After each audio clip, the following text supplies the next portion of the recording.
are. Thank you. My name is Pamela Breathe. I am the current president of ASLA SoCal, and I'm thrilled that we have this presentation for you today, and I'm very glad you're here. Welcome to everybody.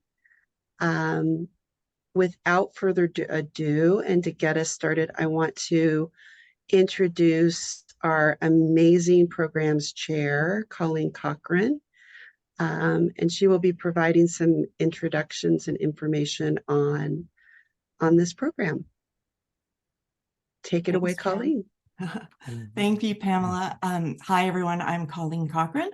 As Pam said, I'm the chair of the Programs Committee, and we are so pleased today to be able to offer a webinar explaining the changes that will be going to effect on the Landscape Architecture Registration exam this December. And we are really indebted to our two presenters today, who are both from LATC, to explain those changes in detail. Our first presenter is John Wreschinsky, and he is the current chair of the LATC. He was reappointed by Senate Rules Committee in June of 2022. He is a practicing landscape architect. He has been licensed since 1990 and currently works for the San Diego Unified School District. Our second presenter is Nicholas Barnhart, who is the exam coordinator for LATC. And we welcome you both, and thank you so much for being here. All right, thank you. I just want to take a few moments to welcome everybody to this webinar. The LATC is here to serve you. And don't be afraid to reach out to us at any time. You can go to the website. We have plenty of information that is available to assist you in preparing for licensure in California. And as Colleen had mentioned, today's webinar is going to focus on two primary areas. One will be the exam transition to the new exam format, which becomes effective in December of this year. And secondly, there will be some brief information provided on what the current requirements are to become licensed in the state of California. So thank you. And at this point in time, I will turn it over to Nicholas Barnhart, who is the exam coordinator, and he will give the presentation. Thanks, John, and hello, everyone. Can you all hear me and see the presentation slides okay? Yes, we can. Okay, great. So given the upcoming December 2023 LARE transition, we thought that we would put together a brief webinar to give some information on how the transition is working and go over some of LATC's eligibility procedures as well. So the LARE blueprint transition was announced in August of 2022 following CLARB's job task analysis. The new LARE blueprint is going to take effect beginning with the December 2023 LARE administration, as previously mentioned. August 2023 is going to be the final administration of the current LARE blueprint, and then beginning in December, all of the candidates are going to be transitioned to the new LARE blueprint, and they're going to be given credit for the sections that have already been passed. And we'll go over what that means in a little bit more detail later on. So as mentioned, the current LARE is based on the 2022 CLARB JTA, which CLARB themselves conduct. So a little bit of background on the JTA. Participants were asked to rate the job tasks on 3 separate scales for exam items. So how frequently tasks were performed, how important the tasks were to successful job performance as a landscape architect, and whether successful performance of each task was required at the time of initial licensure. So overall, the tasks and the subsequent knowledge that are performed the most frequently are considered the most important and are required at the initial point of licensure. And given this, they form the basis of the LARE. Nicholas, would you be able to turn your camera on so people could see you? Yeah, of course. Okay, thank you.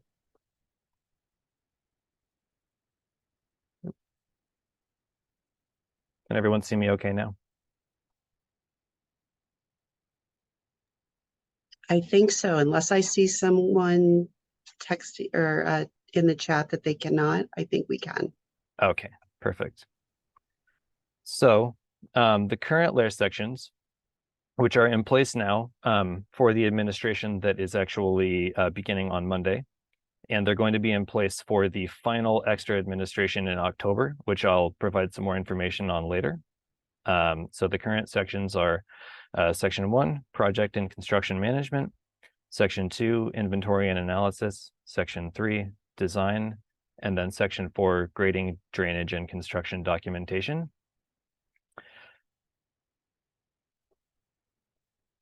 And then beginning with the new blueprint in December 2023, the sections are no longer numbered, but they are as follows. So inventory analysis and project management, planning and design, construction documentation and administration, and then grading, drainage, and stormwater management. So as you can see, the content has shifted places a bit. So the next 4 slides are a breakdown of the individual percentage contents by area, with the current section on top, and then the December 2023 and onward section listed on the bottom. And CLARB provides the exam blueprint for the current exam, and they have the December 2023 new LARE exam both available. So I created these slides just to demonstrate what content is changing by the percentage subsection from the current blueprint and the blueprint in December 2023 forward. The blueprint provided by CLARB, if you were to go on CLARB and look, does list more specific information than this, but this is just a general overview of how it's looking. So the current section 1 is featuring 10% pre-project management, 30% project management, 20% bidding, 30% construction, and 10% maintenance.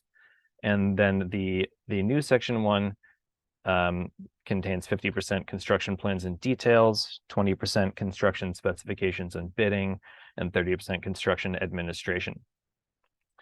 And just a note, which I will also go over in more detail later, the current section 1 and section 4 have to be passed together for transitional credit moving into December, but more on that later. So section 2, currently called inventory and analysis, it features 35% site inventory, 40% physical analysis, 25% contextual analysis, and then the inventory analysis and project management section, 7% project management, 21% inventory and data collection, 14% stakeholder engagement process, 39% physical analysis, and 19% contextual analysis. These 2 sections are moving. The current section 2 is moving directly over to this new section for transitional credit, not tied to anything else. So for the current section 3 design section, it's 9% stakeholder process, 45% master planning, and 46% site design. And the new planning and design section, 17% stewardship and design principles, 33% master planning, 28% schematic design, and 22% of design development. This is the same scenario as with section 2. The current section 3 will count for transitional credit for the new planning and design section. And then finally, section 4, grading, drainage, and construction documentation, as it's called now, is 20% site preparation plans, 40% general plans and details, 25% specialty plans, and 15% specifications. And the new grading, drainage, and stormwater management section is 39% stormwater management, 44% grading and earthwork, and 17% drainage systems. And again, will be a link provided later to the CLARB site that has the full blueprints for both of these exams for reference later. Just a few additional changes for the new LARE. This is provided by CLARB. Advanced item types for all sections. So those are updated. All sections are now more comparable in cost and length. The new costs have not been posted yet, but that's another revision that's taking place. And then test takers are going to be able to receive feedback by subdomain, which is what was listed on the previous 4 slides. So it'll be expanded test taker feedback. And so this is a text-based representation of the section transitions. So you can see that sections 2 and 3 are moving to their own corresponding sections, and they're not tied to anything else for transitional credit. So someone who's passed either of those 2 sections currently will get credit for the corresponding sections in the new blueprint. Section 4, although the content is changing a bit moving forward, someone who's passed section 4 prior to December of 2023 will have credit for the grading, drainage, and stormwater management section of the new exam. And then sections 1 and 4 are the 2 that are tied to one another. So while somebody will have credit for section 4 if they've passed it prior to December of 2023, as far as section 1 goes, if you've passed only 1 but not 4, after being transitioned to the new blueprint, that candidate would lose credit for section 1. And so for that reason, it is advised that new candidates for the administration that's coming up beginning on Monday do not attempt to do section 1, as credit would be lost. And so, yeah, so let's move on to the next. There we go. Okay, so this is a visual representation of the exam transition. So as you can see, again, those 3 sections are getting transitional credit, and then sections 1 and 4 together are this new construction, documentation, and administration section.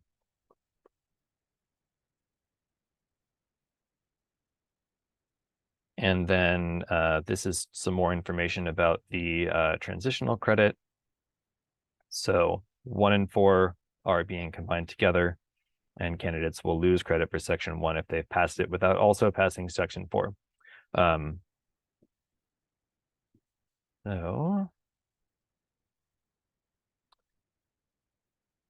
this is just an offering of the current LARE administrations, and so we have one starting on Monday, going for 2 weeks. The new blueprint actually begins on December 4th, and then and this is of particular interest to a lot of people who may have passed section 1 previously and haven't done section 4 yet. There is an additional special administration only of section 4 from October 16 to 25 for candidates who are in exactly that situation. So for anybody who has passed section 1 but hasn't completed section 4 yet, in order to get credit for both, they will have an extra opportunity to go ahead and get their attempt at section 4 in. And there is a URL down there to link to CLARB, and which explains all of these, all the specifics for that extra examination administration, including, I believe, a way that a candidate can get a free attempt at the exam if they meet certain requirements. So definitely go and look at that on CLARB if you are a candidate who is in that situation, or if anybody comes asking about that. Absolutely. So just a little bit about the eligibility process for California. So new candidates applying for examination, so to be eligible to take the LARE, we have a new online application platform that's called Connect. And so candidates can now apply for eligibility online, and they can submit education and experience and pay LATC's application fee all online, which makes for really nice and quick review on our end.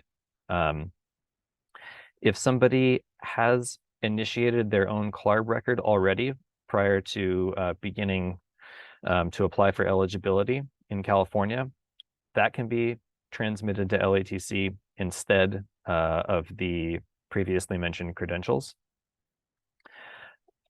And anybody who is eligible will be pre-approved by LATC. They'll receive a notification, and LATC will send their pre-approval information over to CLARB, who handles all of the registration and the administration of the exam itself. Following each LARE administration, CLARB does transmit all of the exam results to LATC automatically for processing. And then, just as a side note, eligibility with LATC does not expire, but candidates who are inactive for 5 or more years will need to reapply. And inactive means that they have not taken any exam sections.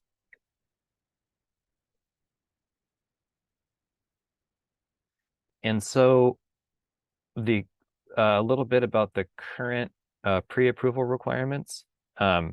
So currently, LATC's regulations allow for any candidate who holds either a lab accredited degree in landscape architecture, a UCLA extension certificate, or a UCLA extension certificate plus any 4-year curriculum degree to take either section 1 or 2 of the LARE.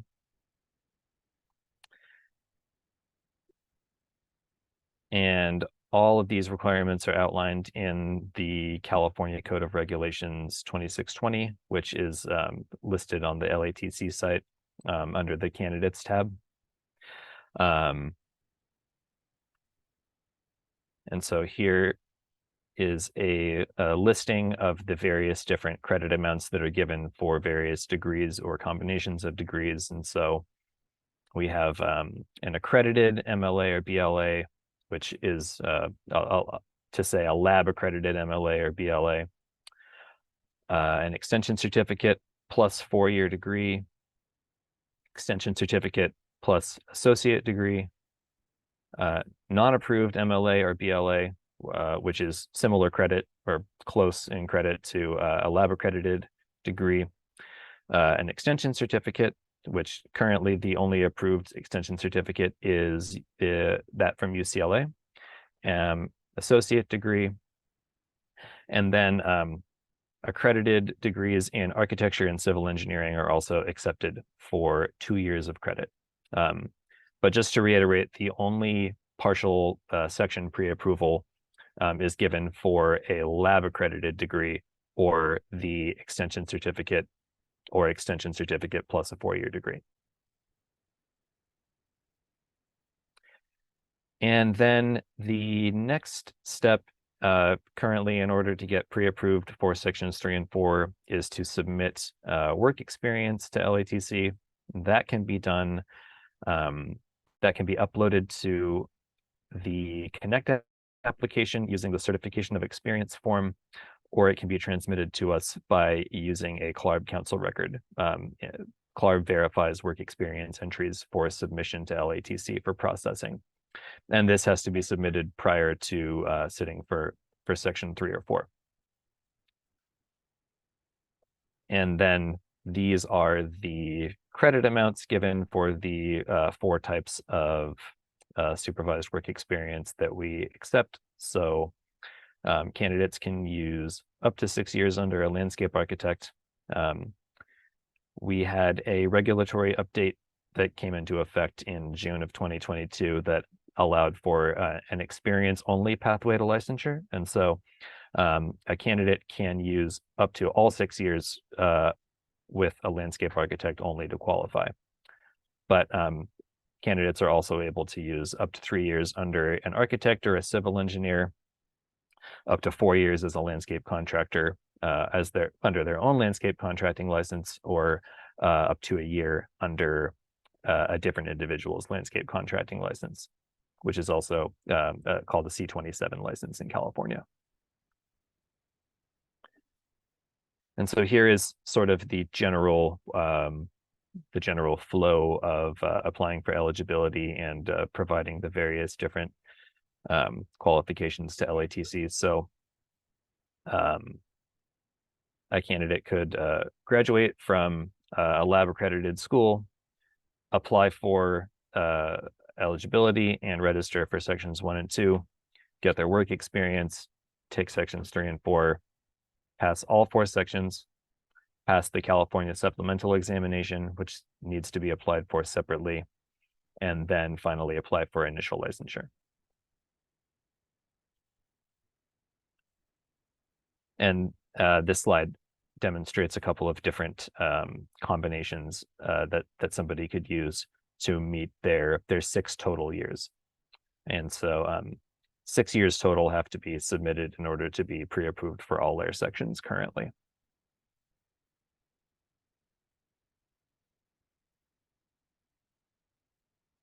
And this is some more information about the LARE. So the LARE is a measure of minimum competency of an individual who is striving to gain landscape architect licensure. It's one of 3 requirements for licensure, the other 2 being passing the California supplemental exam and applying for licensure itself. And then being licensed as a landscape architect indicates that an individual does possess the minimum competency to protect the health, safety, and welfare of the public.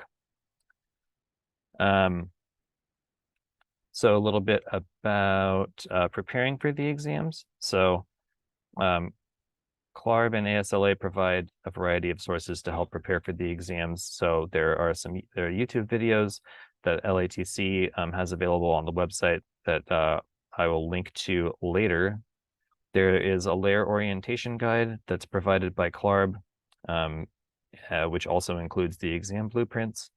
And then we provide reading lists, and then there are resources provided directly by ASLA as well, and classes that are facilitated. So,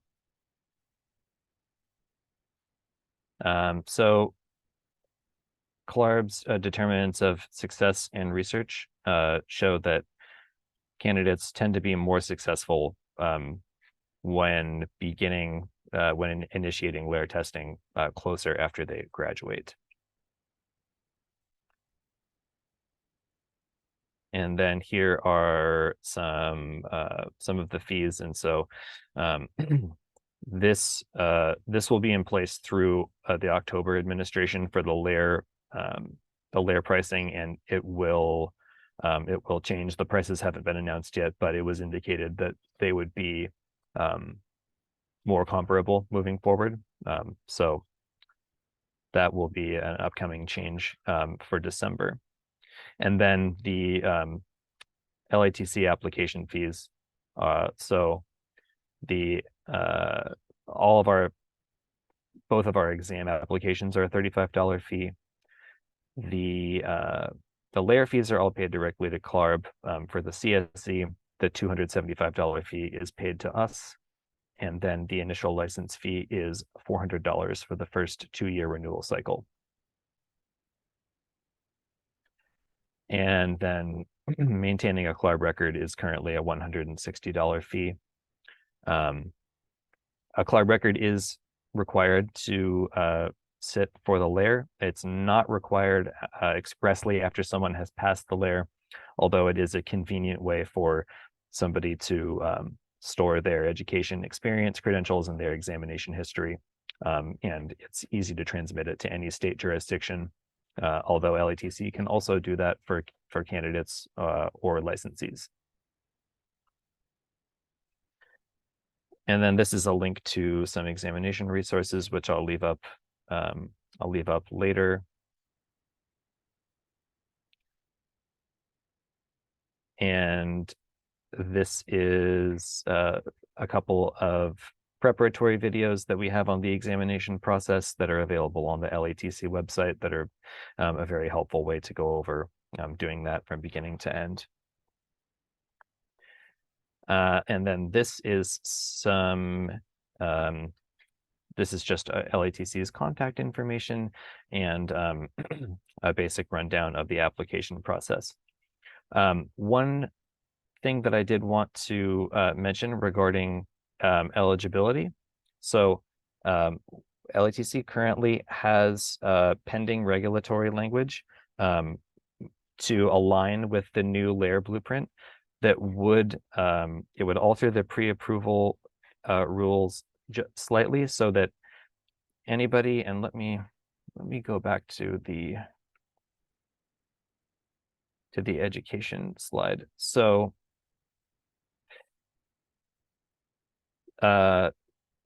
this this language would be changed slightly so that anybody who has one of these degrees, a lab accredited degree or the UCLA extension certificate plus 4-year degree, would be able to go ahead and take any examination section. And so this should be adopted by December. And so that means that the 6-year requirement is still going to be in place, but anybody who has 4 years of educational credit already will be able to take any one of the examination sections moving forward. And so the partial pre-approval will be going away to align with the new blueprint and the new blueprint changes. And then the transitional credit will also go into effect in December in the way that I described previously. So the sections previously passed will be given corresponding credit for the new blueprint. So I think with that, that is all of the new blueprint and eligibility procedures information that I have. And I guess at this time, if there are any questions for John or for myself, we'd be happy to answer some questions. And thank you. Thanks, Nicholas. I have a couple to relay from the question and answer. The first question is related to content. And that is, has the content changed significantly enough to warrant purchasing updated study guides?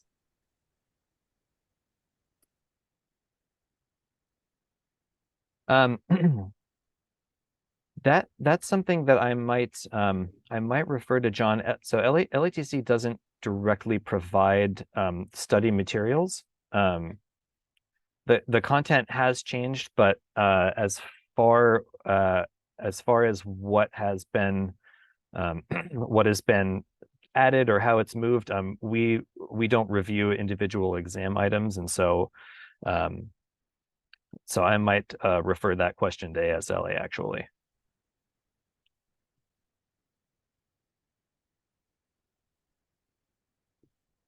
Okay, John, do you have anything to add? Yeah, I was just going to add that in regards to any study guides, that is going to be more associated with CLARB itself.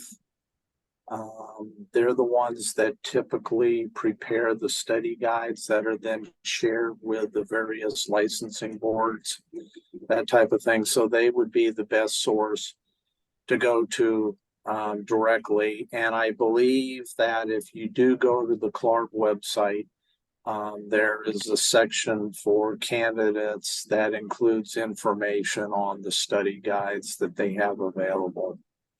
And those study guides should be updated periodically based on the current exam structure. Yeah, there's a LARE orientation guide out for both blueprints now, I believe. And that does have it has the percentage breakdowns that I mentioned previously, and then it has all of the actual specifics on the items for each of those content areas. Great, thanks. There's another question regarding education credits, and that is if you obtain your landscape architecture degree from a foreign university, how does that count? So we can accept foreign education. It has to be submitted to LATC using one of our approved education evaluation services. And those are all listed in the candidate section of the LATC site.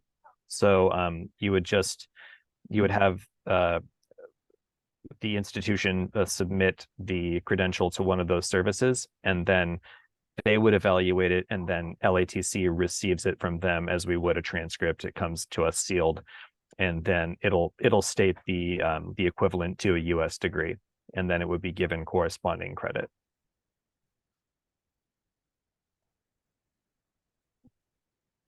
And kind of related to that, Nicholas, have there been changes to the eligibility requirements for international graduates?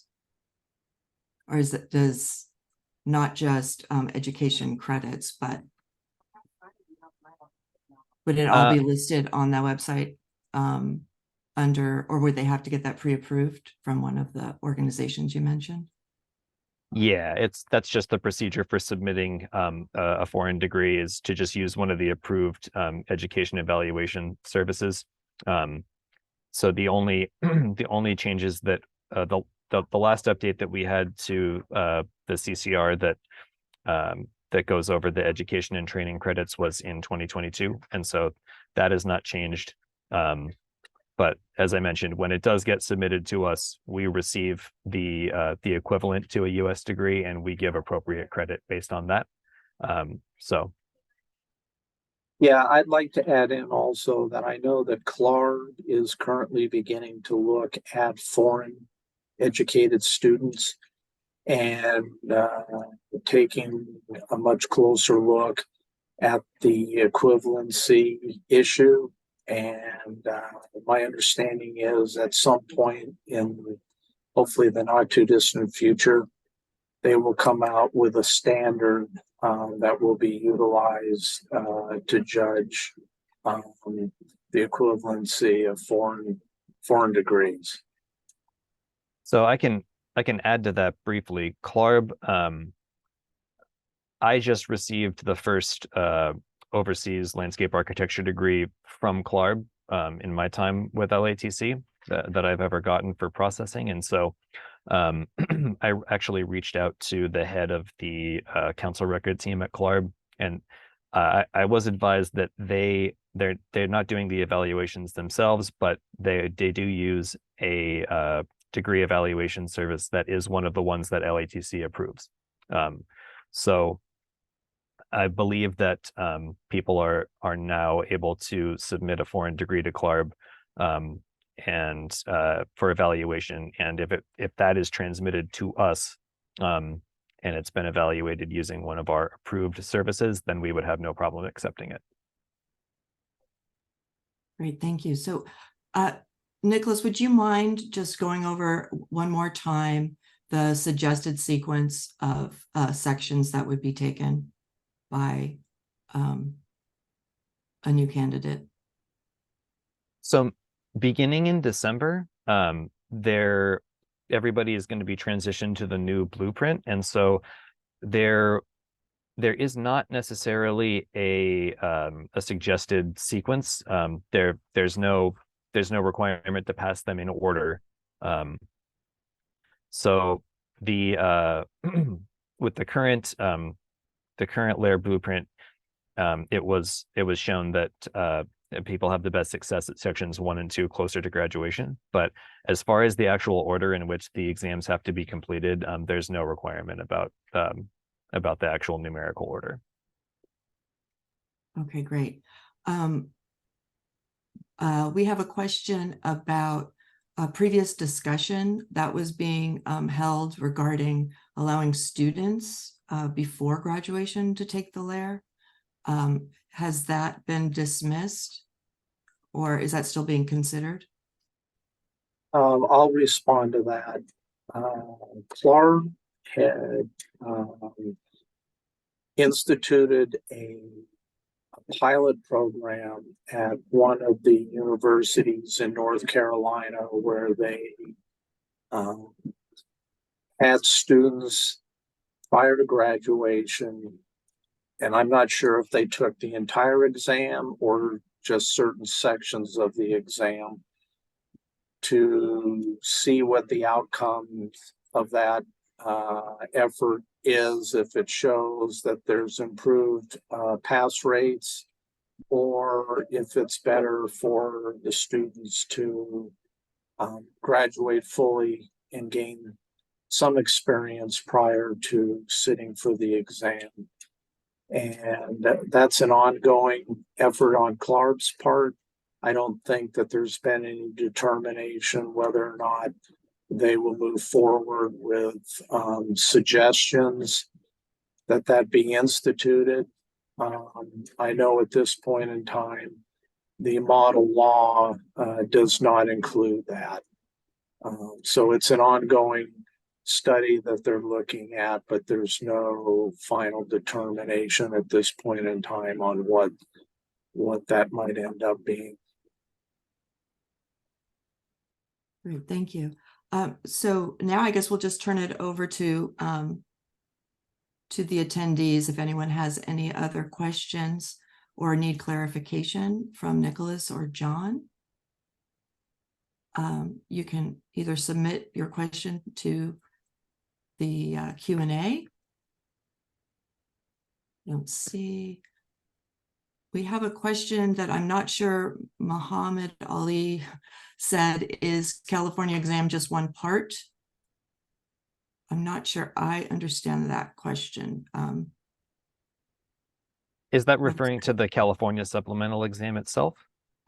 Is that it? Okay, that must be what is intended by that. You want to address that, Nicholas? Yeah. So the CSE California supplemental examination is not a part of the LARE. It's a separate exam that is developed by the state of California's Office of Professional Examination Services, and that has to be passed after completing all LARE sections. So it is a separate, distinct exam, and it has a separate application. So after a candidate passes all sections of the LARE, we will send them a notification advising that we're aware they've passed all LARE sections and inviting them to go ahead and apply for the CSE. And then after they apply and their application is approved, then they can go ahead and take the CSE. And their registration for that is handled by the state. And the fees are paid to us as well, unlike for the LARE.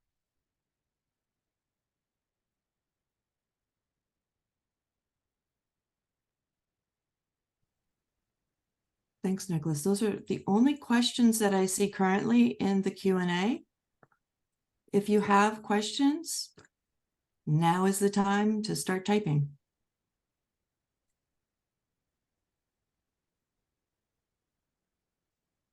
Let's see. I hope I've covered everything. If I have missed your question, yeah, please let me know in the Q&A. I think we've covered all of the questions that we have so far, gentlemen. Oh, Sarah, we have a couple of new ones. Where would we find detailed information about experience requirements? Yeah, that's available on the LATC site. If you go over to the candidates tab, there are sections for education and experience both. So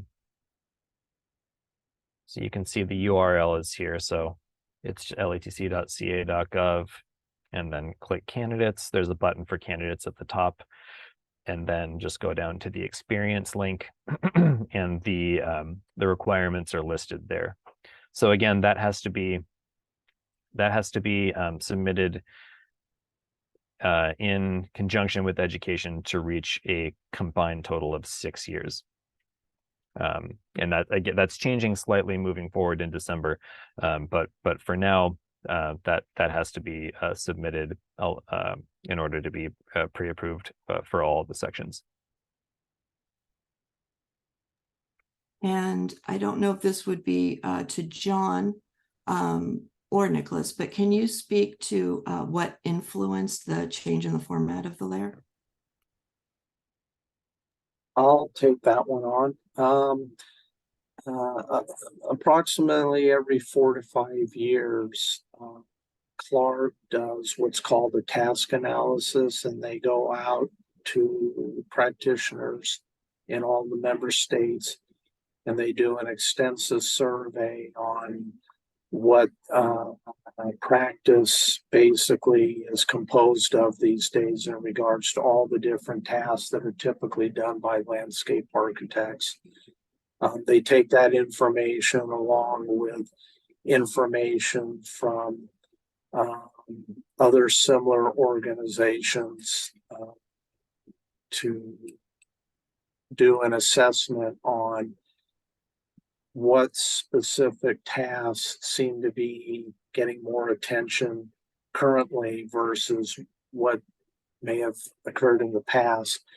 And then they basically bring in subject matter experts to look specifically at those tasks and do further analysis to make a determination on what particular questions should be pertinent in the examination. And then those subject matter experts then write new questions on that particular matter.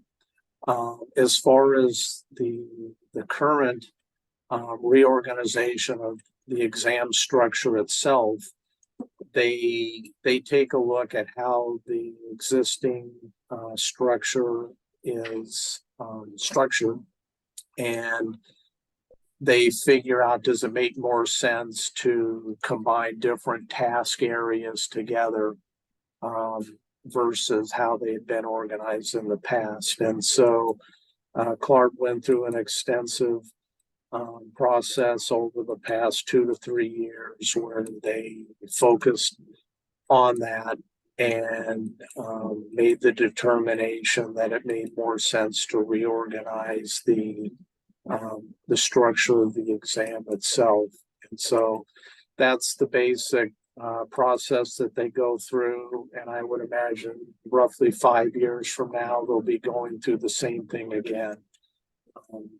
They try not to change the exam so much that it basically makes issues for current candidates that are haven't completed certain sections and that type of thing. And unfortunately, this go round, there were a number of candidates that were faced with issues because of the specific reorganization of sections 1 and 4.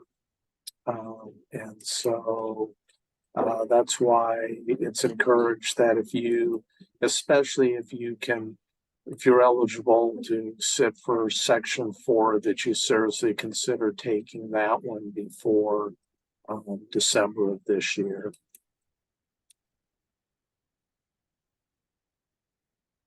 And there is that extra administration of section 4 if you've already passed one as well. So, yeah. Those are all the questions that I see so far, unless someone has something else.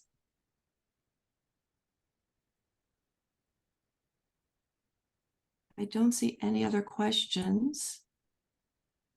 I think that might be it. Just a reminder to all of our attendees that we are recording this if you happen to log on after we began. So this will be available on the ASLA SoCal website if you need to refer to it or watch it again. Maybe look at the slides for your edification. And that should be posted very soon. And we would like to thank once again John Wreschinsky and Nicholas Barnhart of the Landscape Architects Technical Committee for being here and sharing their knowledge with all of us. We really appreciate it so much. And finally, I just want to remind our ASLA SoCal members that we do have some events coming up. And one is a moonlight hike with Tree People on August 24th, which will be a very fun night. So look for the flyer on that. The annual BMLA barbecue on September 14th. And we'll be volunteering, co-partnering with Bayona Creek Renaissance and helping clean up Bayona Creek on September 16th. So we hope to see you all there. And we really thank you and appreciate you attending. Thank you. Thank you, everyone.